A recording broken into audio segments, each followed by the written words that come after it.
एक रात जब मैं नशे में धुत होके छोड़ जाने वाले की बेवफाई पर रो रहा था, तब मुझे एक लड़की का मैसेज आया। लिखा था कि मैं आपसे बात करना चाहती हूँ। मैंने मैसेज इग्नोर कर दिया क्योंकि मुझे रूटीन में ऐसे मैसेजेस आते रहते थे। मेरा सोशल मीडिया अकाउंट हकीकत में मबनी दर्द पर लिखी दास्तानों से भरा हुआ था, जिसकी वजह से बहुत सारे लोगों के दिलों में मेरे लिए हमदर्दी थी और वो लोग मुझे मैसेजेस करते रहते थे। पर मुझे हमदर्दी से नफरत होने की वजह से मैंने कभी किसी को रिप्लाई नहीं किया था। उस लड़की के मैसेजेस बार बार आने लगे तो मैंने मोबाइल फोन बंद कर दिया और सो गया। अगले दिन मैं शाम के 7 बजे जब नींद से उठा तो और अपना मोबाइल ऑन किया तो उस लड़की के कोई 200 मैसेजेस आए हुए थे। मुझे बहुत गुस्सा आया।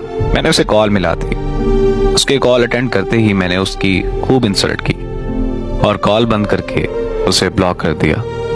थोड़ी देर में ही मुझे एक और रॉन्ग नंबर से कॉल आ गई। मैंने अटेंड की तो एक लड़की ने मुझे भाई बोलते हुए कहा कि मैं नूर की बहन बात कर रही हूँ। मैंने उससे पूछा कि कौन नूर? वो कहने लगी कि वही नूर जिसने सोशल मीडिया पे आपकी स्टोरी पढ़कर पिछले 7 दिनों से कुछ नहीं खाया।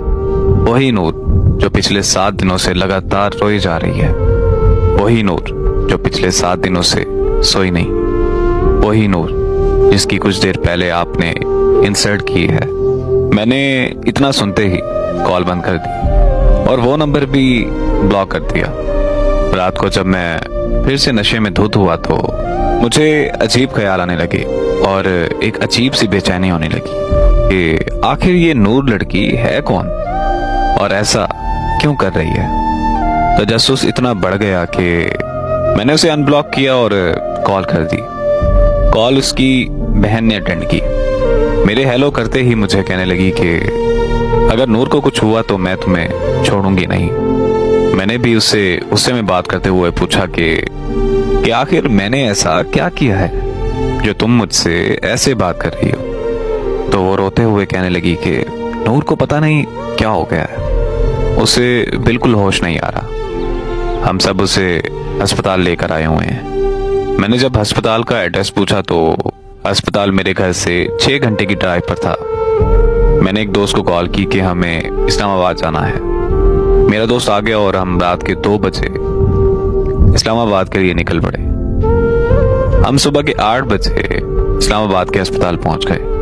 वहां पहुंचते ही मेरी मुलाकात नूर की बहन से हुई।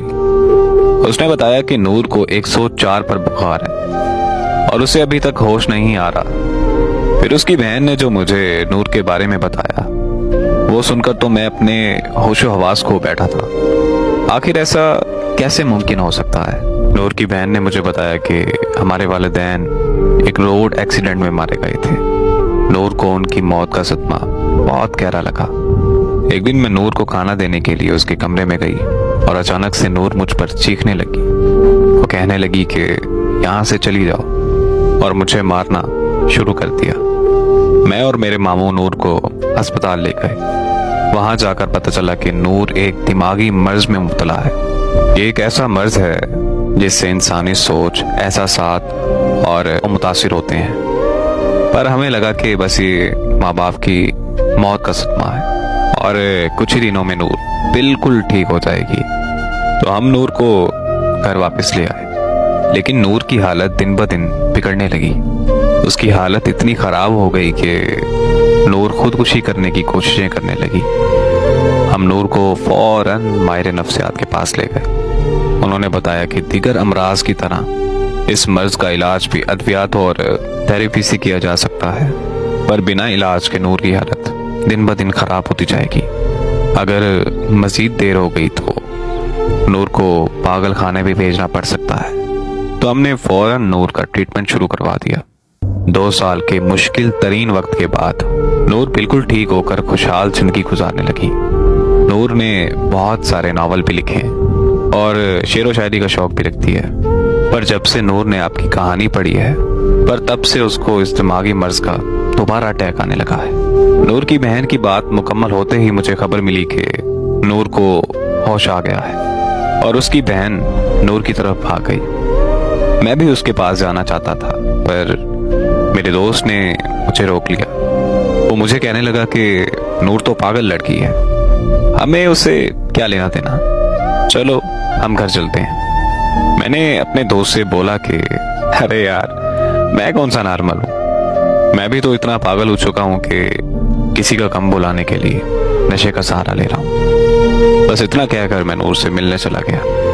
नूर मुझे देखते ही उठकर बैठ गई। उसकी खुशी की तो इंतहा ही नहीं थी। जिंदगी में पहली बार मैंने खुद की वजह से किसी के चेहरे पर खुशी देखी थी।